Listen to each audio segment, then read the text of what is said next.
오늘 우리에게 주신 하나님의 말씀은 베드로전서 3장 9절, 15, 16절입니다. 베드로전서 3장 9절, 15, 16절입니다. 9절은 제가 읽고 15, 16절은 합독하시겠습니다. 신약성경 380쪽입니다.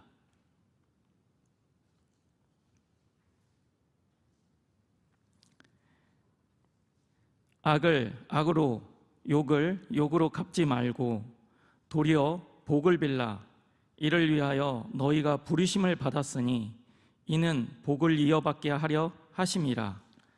너희 마음에 그리스도를 주로 삼아 거룩하게 하고 너희 속에 있는 소망에 관한 이유를 묻는 자에게는 대답할 것을 항상 준비하되 온유와 두려움으로 하고 선한 양심을 가지라.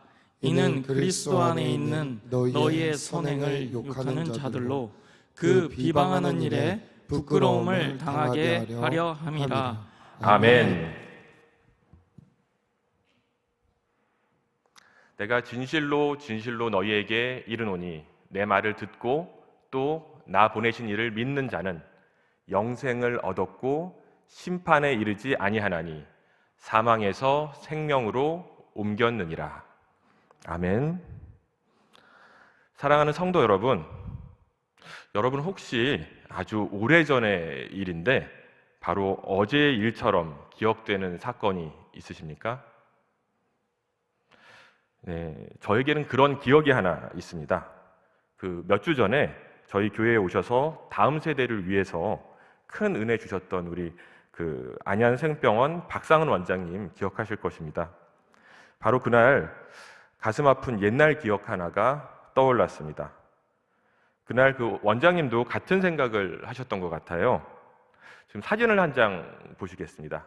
첫 번째 사진 부탁드립니다. 네, 이 사진인데요. 20년 전 일입니다. 우리 박상은 원장님이 장로님으로 심호하셨던, 그리고 제가 청년으로 섬겼던 교회에 아픔이 하나 있었습니다. 2007년 여름에 저는 베트남 선교를 하고 있었고요. 베트남에서 우리 교회 청년들이 담당 목사님하고 함께 아프가니스탄에서 피랍되었다는 소식을 듣게 되었습니다. 이 사진에서 맨 왼쪽에 있는, 손 들고 있는 청년 보이시죠? 맨 왼쪽에 있는 청년인데, 이 청년이 심성민이라는 친구입니다. 그리고 오른쪽 끝에 계신 분이 배형규 목사님이신데, 이 성민이하고 배형규 목사님은 저에게 너무나 특별한 분들이셨습니다. 배형규 목사님은 제가 목사의 길, 목회의 길을 갈 수 있도록 처음부터 지도해 주셨던 분이셨고요. 성민이는 저의 동갑내기 친구였는데 제 기억으로는 또래 친구들에 비해서 굉장히 성숙한 친구였습니다. 그리고 성민이에 대한 기억이 저는 이렇게 기억하고 있어요. 이 친구는 성경을 몰래 보는 친구였습니다. 교회 다니는 것을 너무 싫어하는 아버지, 그 아버지의 눈을 피해서 교회를 몰래 다니던 친구였습니다. 성남에서 자취를 하고 있었는데요. 제가 자취방에 방문한 적이 있었어요.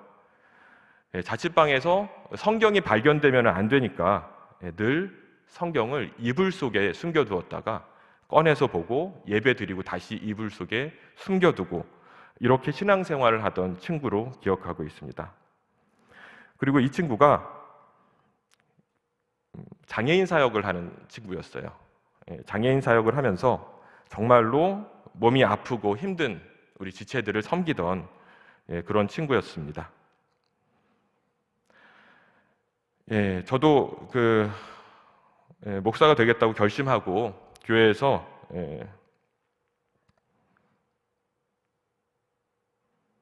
죄송합니다.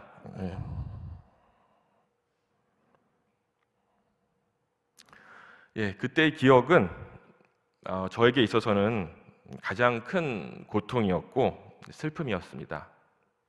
그런데 사랑하는 성도 여러분, 저는 목사님과 친구가 순교하셔서 너무 가슴이 아팠는데요. 저를 정말 힘들게 했던 것은 사실 언론에 비친 교회의 모습이었습니다.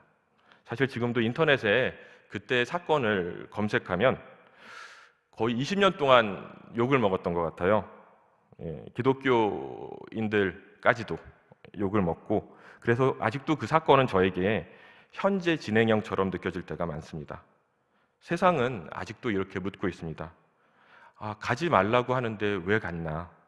왜 위험한 지역으로 그렇게 들어갔을까? 아직도 많은 사람들이 이 두 가지 질문을 던지고 있습니다. 진실에는 관심이 없는 것 같아요. 비난을 위한 비난을 하며 교회를 공격하고 있습니다. 그런데 사랑하는 성도 여러분, 사건의 진실은 이렇습니다. 제가 아는 배영규 목사님은요, 안전을 아주 중요하게 생각하시는 목사님이셨어요. 물론 아프가니스탄에도 위험이 있었겠지만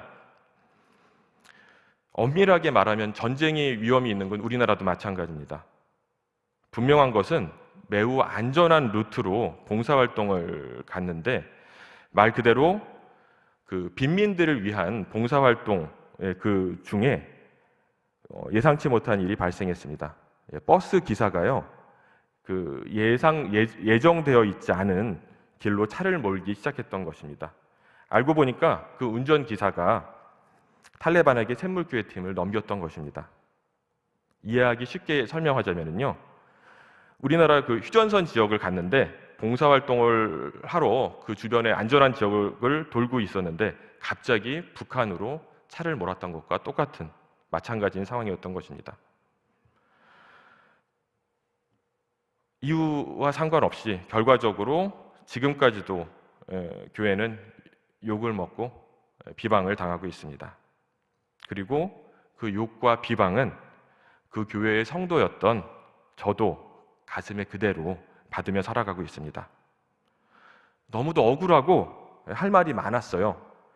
그런데 우리는 가끔씩은 아무 말 없이 묵묵하게 그리고 성숙하게 우리의 길을 걸어가야 할 때가 있습니다. 그럴 때가 있다는 것을 그때 저는 처음 배웠던 것 같습니다. 저에게는 먼저 믿음의 길을 걸어간 배형규 목사님, 그리고 성민이의 믿음의 유산을 이어가야 할 책임이 있다는 것을 느끼기 시작했습니다. 지금도 제가 설교 준비할 때 배 목사님이 하셨던 그런 좀 그 습관을 저도 좀 이어가는 것 같습니다. 설교를 준비해 놓고서 두려움이 항상 오는 거예요. 배영규 목사님이 항상 설교 준비하시면서 좀 두려워하셨거든요. 혹시 내가 선포되는 말씀이 성경에서 벗어나면 어떡하지? 이 기준에서 벗어나면 안 된다는 그 한 가지 기준, 그 기준을 놓치지 않으려고 늘 애쓰셨던 그 마음을 부족하지만 저도 배워가기 위해서 노력하고 있습니다. 그리고 장애인 선교를 꿈꾸었던 성민이가 가지 못했던 그 길을 부족한 제가 지금 천천히 그리고 묵묵히 걸어가게 되었습니다. 그런데 사랑하는 성도 여러분, 오늘 본문 말씀에도 믿음의 길을 권하며 앞서가고 같이 끌어주며 함께 가는 아름다운 장면이 등장합니다. 오늘 본문 말씀 베드로전서 3장 9절 함께 읽겠습니다. 시작. 악을 악으로, 욕을 욕으로 갚지 말고 도리어 복을 빌라. 이를 위하여 너희가 부르심을 받았으니 이는 복을 이어받게 하려 하심이라. 아멘. 당시의 상황은 이렇습니다. 로마에 굉장한 화재가 있었어요. 엄청난 화재가 있었는데 당시 로마의 황제는 네로였습니다. 네로 황제는 기독교가 마음에 들지 않았습니다. 다른 종교들은 황제를 숭배했거든요. 그런데 기독교는 황제 숭배를 거부하고 오직 하나님 한 분만을 섬겼기 때문입니다. 이 네로 황제는 노래를 아주 잘했던 것 같아요. 예술성도 있었던 것 같습니다. 그런데 마음이 많이 아픈 사람이었습니다. 자신이 통치하는, 자신이 책임져야 할 도시가 불타고 있는데, 절반이 불타고 있는데 그 도시를 바라보며 시를 짓고 노래를 불렀던 사람입니다. 이 사실에 로마 시민들은 굉장히 분노하기 시작했습니다. 이 분노의 방향을 돌리기 위해 네로 황제는 해서는 안 되는 행동을 했습니다. 기독교인들을 방화범으로 지목하고 잔혹하게 탄압하기 시작했던 것입니다. 네로 황제는 희생양을 만들어서 이 문제를 해결하려고 했습니다. 그에 대해서 교회는 어떻게 반응했을까요? 베드로 사도가 내린 결론이 바로 우리가 합독했던 9절 말씀입니다. 한 번 더 합독해 볼까요? 시작. 악을 악으로, 욕을 욕으로 갚지 말고 도리어 복을 빌라. 이를 위하여 너희가 부르심을 받았으니 이는 복을 이어받게 하려 하심이라. 아멘. 교회의 지침이었습니다. 교회의 미션이었습니다. 억울하게 억압을 당하고 욕을 먹어도 그들을 욕하지 말라. 도리어 그들을 축복하라. 이 이해할 수 없는 미션을 성도님들은 마음에 받고 그대로 행동했습니다.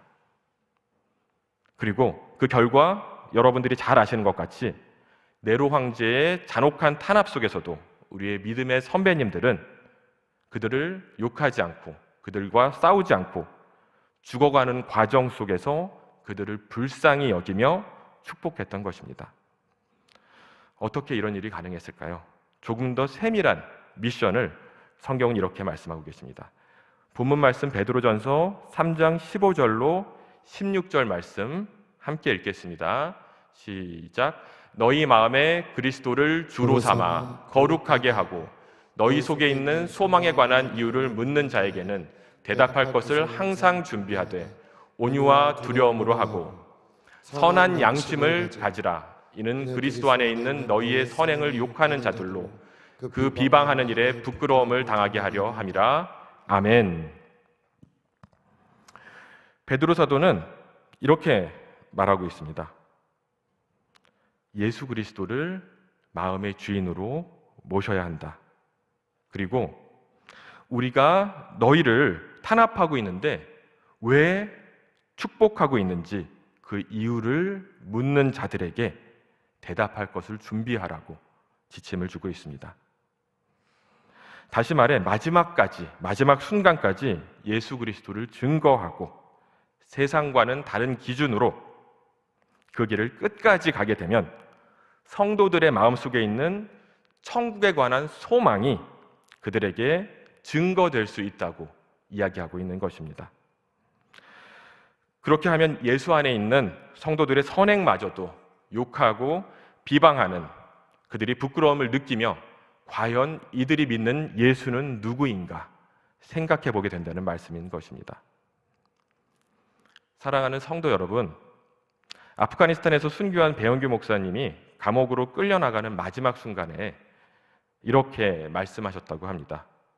저는 끝까지 예수님을 증거하겠습니다. 모두 믿음으로 승리하세요. 저는 이 마지막 유언을 생각할 때마다 떠오르는 그림이 하나 있습니다. 카라바조라는 화가가 그린 그림인데요. 이 그림 함께 보시죠. 네. 베드로 사도는 성도들에게 미션을 준 그대로 자신도 예수님을 증거하면서 순교의 길을 걸었습니다. 성경에 기록된 내용은 아니지만 전승에 따르면은 이 카라바조가 그린 이 그림처럼 이렇게 생각을 했나 봐요. 내가 어떻게 감히 예수님과 같이 십자가에 못 박힐 수 있단 말인가? 나는 거꾸로 매달리겠다. 지금 십자가를 거꾸로 매달고 있는 장면입니다. 그리고 지금 베드로가 무엇인가를 이야기하고 있는데 이건 그림이기 때문에 저희들의 상상력에 맡길 수밖에 없는 부분이죠. 어떤 이야기를 하고 있을까요? 이 베드로 사도는 십자가에 거꾸로 달리는 이 순간에 무엇인가를 호소하고 있는데 저는 이 들리지 않는 소리, 오늘 본문 말씀에 담겨 있다고 믿고 있습니다. 거꾸로 매달리는 그 장면까지, 그 마지막 순간까지 예수 그리스도를 증거하며 자신을 매달고 있는 이들을 축복하고 있는 모습인 것입니다. 우리는 이 베드로의 순교와 같은 실제적으로 순교가 일어나는 이 삶에, 그리고 또한 실제로 순교하지는 않지만 순교자적인 마음으로 복음을 전하는 삶을 살아가야 할 것입니다. 네, 마지막으로 사진 한 장을 더 보겠습니다. 네, 띄워주실까요? 예. 자, 이렇게 수많은 순교 사건, 탄압이 일어나고 난 이후에 살아남은 자들은 어떻게 됐을까요? 그들은 부끄러운 삶을 살지 않았습니다. 순교하지 않고 살아남은 사람들은 이 카타콤으로 갔습니다. 로마 사람들은 무덤을 가까이 두지 않는 풍습이 있었습니다. 그래서 도시 외곽에 무덤을 만들었는데요. 기독교 탄압이 시작되고 너무도 많은 사람들이 순교하게 되자 도시 외곽으로 나와서 이 무덤에 숨어 살게 되었던 것입니다. 이들은 313년 기독교가 공인되는 해까지 대를 이어서 이 작은 굴에서 예수님을 예배하며 살다가 먹을 것이 떨어지면 어떻게 됐을까요? 굴을 팔 때 여기에서 나오는 흙이 굉장히 비싼 값에 팔렸다고 합니다. 먹을 것이 필요하면은 굴을 파서 그것을 내다 팔아서 또 생명을 이어가고 예수님을 예배하고 예배와 숨어서 도망다니는 삶, 이런 것들을 수백 년을 반복하며 살았던 것입니다. 결국은 이 믿음을 이어가며 이 믿음으로 버티고 서 있다가 세계 최강의 군대를 가지고 있던 로마 제국의 압제를 넘어서서 믿음으로 승리하게 되었던 것입니다. 사랑하는 성도 여러분, 오늘날 우리는 기독교를 믿는다고, 교회 다닌다고 심각하게 탄압받는 시대를 살아가고 있지는 않습니다. 하지만 우리는 여전히 믿음의 선배님들처럼 우리의 마음속에 그리스도를 주인 삼아야 할 것입니다. 오늘 대표기도 제가 너무 은혜를 받았어요. 성함 이경 집사님, 제가 이 준비된 말씀은 아닌데 제 마음속에 우리 이경 집사님 성함을 딱 떠오를 때 이런 생각이 들었습니다. 우리 이거는 성리학에 나오는 이야기예요. 성리학에 우리의 마음을 어떻게 지키는가, 이러한 질문에 대해서 이렇게 이야기를 합니다. 마음의 중심에 경을 두면 된다. 이 경이 공경하다 할 때 경자예요. 우리 선비들이 항상 갓을 똑바로 쓰고 몸을 똑바로 하려고 노력을 하시잖아요. 그러니까 마음이 흐트러질 때 공경하는 마음으로 되돌아가면 살 수 있다, 이 말입니다. 그렇기 때문에 우리의 조상들은 그렇게 애를 써서 갓끈을 메고 자세를 바로 하려고 노력하고 했던 것입니다. 근데 우리 조상들이요, 한 가지 아쉬웠던 점은 그 자리에 예수님이 있었다면 항상 우리의 마음이 흐트러지고 우리가 갈 바를 알지 못할 때 예수 그리스도로 돌아가고 성경으로 돌아가고 다시 우리에게 돌아갈 그 길이 있다면 우리는 방황하지 않고 우리에게 주어진 하나님의 사명의 길을 걷게 될 것을 주님의 이름으로 축원드립니다. 네, 오늘은 거룩한 주일 새벽입니다. 예수 그리스도를 사랑하고 그 말씀을 지키고 살면 고난받을 수 있고 핍박받을 수 있지만 그래도 오직 예수 그리스도로 만족하는 복된 삶을 사시길 주님의 이름으로 축원드립니다. 말씀을 마무리하며 우리 모두 잠시 손을 들고 오직 하나님 한 분만 섬기며 살겠다는 결단의 기도를 함께 드리시겠습니다. 자, 모두 손을 들고 기도하시겠습니다. 존귀하신 하나님 아버지, 이 땅과 이 민족이 오직 하나님만을 섬기며 하나님만을 의지하며 주님이 주시는 축복을 받는 거룩한 민족이 되게 하옵소서. 예수 그리스도를 믿음으로 승리하는 이 땅의 거룩한 교회들이 되게 하여 주옵소서. 우리들 모두가 우리의 마음에 그리스도를 주로 삼아 거룩하게 하시고 우리들 모두가 선한 양심을 지키며 땅끝까지 복음을 전하는 위대한 하나님의 백성이 될 수 있도록 함께하여 주시기를 간절히 기도하오니 하나님 아버지, 우리와 동행하여 주옵소서. 우리의 길을 인도하여 주옵소서. 우리의 모든 믿음의 여정 가운데 성령의 능력과 예수 그리스도의 보혈로 덮어주시기를 간절히 간구하오니 아버지 역사하여 주옵소서. 거룩한 주일입니다. 아버지 하나님, 이 주일 주님의 전에 나와서 예배드리는 우리 성도님들을 축복하여 주옵시고 하나님께서 눈동자처럼 지키시며 그들의 소원과 소망을 이루어 주시기를 간절히 소망합니다.